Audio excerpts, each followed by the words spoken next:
Welcome back to Wisdom Unveiled. This is number 11 in our series of 12. And today we're diving into Khajeh Nasir al-Tusi again, specifically his take on ethics. Right, what he called cultivation of character, Tahdhib al-Akhlaq. It's really central to his idea of practical wisdom. It absolutely is. And just a reminder for everyone listening, our discussion today comes from some really insightful conversations with Dr. Dinani and Dr. Larijani from the Marty Fat program. We're mainly drawing from one specific audio file today. That's right. And, as always, we should mention this is based on translations. Yes, exactly. So while we try our best, some nuances from the original Persian might not come across perfectly. We do apologize if anything feels slightly off. We really appreciate you understanding that. So this deep dive, it's for you, the listener, someone who wants to get to the heart of these profound ideas, understand how they apply, but, without getting lost in academic jargon. Today is all about Tusi's roadmap for becoming, well, a better version of yourself. Okay, let's start maybe with a quick recap. Tusi divided wisdom, or hikmat, into two main branches, didn't he? He did. There's theoretical wisdom, knowing things as they truly are, understanding reality. And then there's practical wisdom, knowing how we should act. And our focus today is definitely on the practical side, how we should act. Precisely. And Tusi, following a pretty well-established philosophical tradition, broke down practical wisdom even further into three main parts. Okay, what are those? First, there's Tahdhib al-Akhlaq. That's the Persian ikke. It translates roughly to ethics, or the cultivation, the refinement of one's character, sort of personal ethics. Personal ethics, got it. The inner work. What's the second part? The second is Tadbir al-Manzil. This is about domestic economy, managing the household, the family unit. Okay, makes sense. Personal, then household. And the third is Siyasat. Oh. This deals with politics, the governance of the city or the state. You could call it social ethics. Wow, so it really covers everything from the individual to the home to the wider society. It's quite a framework. It is comprehensive, yes. But like we said, today we're zooming in on that first one, Tahdhib al-Akhlaq, ethics.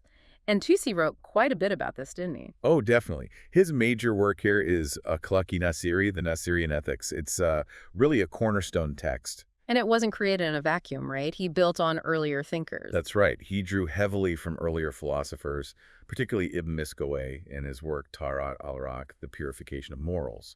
But what makes Tusi, is how he brings everything together. How so? What's unique about his approach? It's this incredible synthesis. He blends insights from pure reason, from philosophy, with, very importantly, guidance from divine revelation, the Sharia. It's this combination that's really compelling. Reason and revelation working together. Okay, so how does he actually describe this process, this cultivation of character? Where does it start? It starts with what he calls the must and must nots. In Persian, esjizi. But it's crucial to understand, this isn't just about knowing a list of rules. Ah, okay, so not just intellectual knowledge. Not at all. For Tusi, it's an active process. It's about constantly working to embody virtues, to make them part of who you are, and actively steering clear of vices. It's about the doing.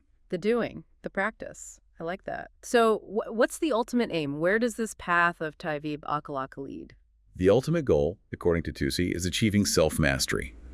The Persian is usion kis, becoming the master of your own self, your own soul or psyche. Master of oneself, that sounds profound. How does he contrast that with, say, other forms of mastery? Well, think about how much we focus on mastering external things, acquiring wealth, status, power over others. Tusi flips that. He asks, what's the real wealth? Mastering your possessions or mastering your inner self? That definitely makes you pause and think about priorities, doesn't it? So what does being a master of oneself actually look like in Tusi's view? It means your intellect, your reason, the akhl, is firmly in the driver's seat. It's guiding and, yes, governing your desires, your kwahishat, and your base instincts, the garais. So reason leads, desires follow. Basically, yes. He uses this image of being both the commander and the commanded within yourself. Your higher faculty, reason, gives the orders, and your lower faculties, your desires and impulses, obey. The commander and the commanded inside one person. That really captures that internal struggle or dialogue we all have. It does. And Tusi connects this directly to freedom, real freedom. He argues that only when you're master of your own desires can you truly be free. Otherwise, even if you rule an empire, you're still a slave to your own passions, your own whims. So external power without internal control isn't true freedom at all. Exactly. And this is where some of that Persian poetry comes in, which illustrates this beautifully. talks about feeling alienated from your true self if you're just serving the body's demands. Ah, yes, those verses were quite striking. Can you walk us through them? Sure. The first one goes something like, "In the land of others, do not build a home. Do your own work. Do not do the work of strangers." It makes you ask, well, what is my own work? Okay, and who is the stranger? The next verse answers that. Who is the stranger? Your earthly body, because it is from other and is your sorrow. The idea is that the physical body, or maybe the unchecked desires associated with it, can feel like an alien force, pulling you away from your true purpose, causing grief. The body as the stranger, potentially causing sorrow if it's in charge? That's powerful. And there was one more verse. Yes, hammering the point home. As long as you feed the body with rich and sweet things, you will not see the essence of the spirit, you foolish one. Wow. So indulgence blinds you to your deeper self. Pretty much. It leads to this state the philosophers called a king-size alienation from oneself. You become a stranger to your own spiritual core because you're so caught up in the physical. A stark warning, really. Mm. Now, going back to Tusi's approach overall, what did the philosophers in our source material, Dr. Dinani and Dr. Larijani, admire most about it? They seemed genuinely impressed by his sheer intellectual power, his ability to synthesize, to bring together philosophy, ethics, even mathematics into this coherent whole. And crucially, Akhlaq-i Nasiri wasn't just repeating old ideas. Right, you mentioned he elevated the discussion. He did, particularly by integrating Islamic teachings so thoughtfully. He drew a lot from the Quran and also from the wisdom attributed to Imam Ali, especially in the collection known as Narj al-Balagha. So it's a real fusion of Greek-inspired philosophy and Islamic revelation. A very sophisticated fusion, yes. And that role of divine guidance, the Sharia, is key for Tusi. How central is it? Can reason get you there alone, in his view? Reason is essential. Philosophy is essential. But for Tusi, they aren't quite enough on their own to reach ethical perfection.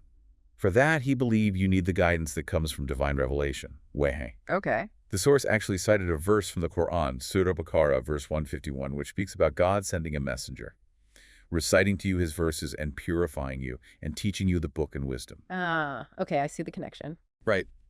The phrase purifying you, wayuzakikum, is seen as directly corresponding to Tahdhib al-Akhlaq, this purification of character.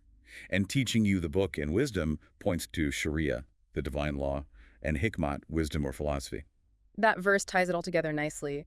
It's also worth remembering the times Tusi lived in. It wasn't exactly peaceful. Not at all. The Mongol invasions, a period of immense upheaval and violence.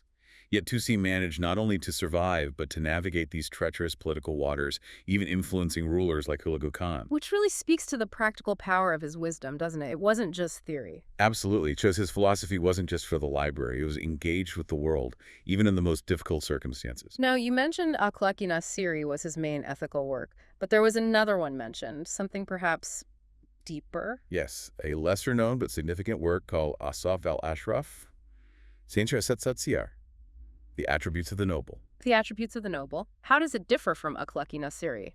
Well, if Akhlaq-i Nasiri lays out the ethical framework for, let's say, general society, al-Ashraf goes further.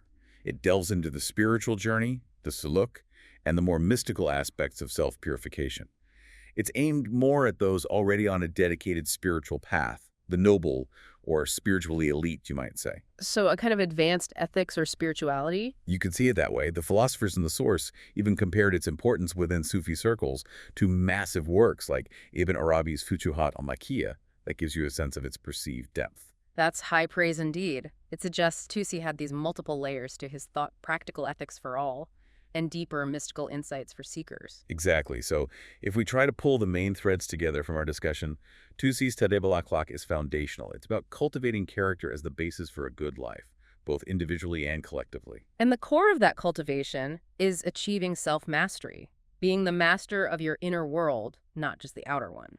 Which Tusi frames as the truest kind of power, the most valuable wealth. And thinking about that today, wow, it feels incredibly relevant, doesn't it? In a world that pulls us constantly towards external validation, external achievements. Absolutely. We're surrounded by distractions, endless desires marketed to us. Tusi's whole framework pushes back against that. It really poses a challenge, I think, for you listening right now in this noisy, busy world. How much are you prioritizing that inner work? How can you practically start to become more of a master of yourself? It's a lifelong question, really. but a vital one Tusi helps us ask. It really is. And maybe in future deep dives, we can explore those other areas of his practical wisdom, the household management, the politics. And perhaps even his poetry, which we touched on. There's more to uncover there, too. Definitely. There's a particular Persian verse mentioned right at the end of the source material, something quite evocative, perhaps a good thought to leave listeners with. It hints at those deeper mystical layers you mentioned in Asaf al-Ashraf. Yes, it speaks to the soul's journey and its connection to the divine, a fitting place to pause a reflection on Tusi's profound ethical and spiritual vision. Indeed. Until our next deep dive into wisdom, may you continue your own journey of learning and self-discovery.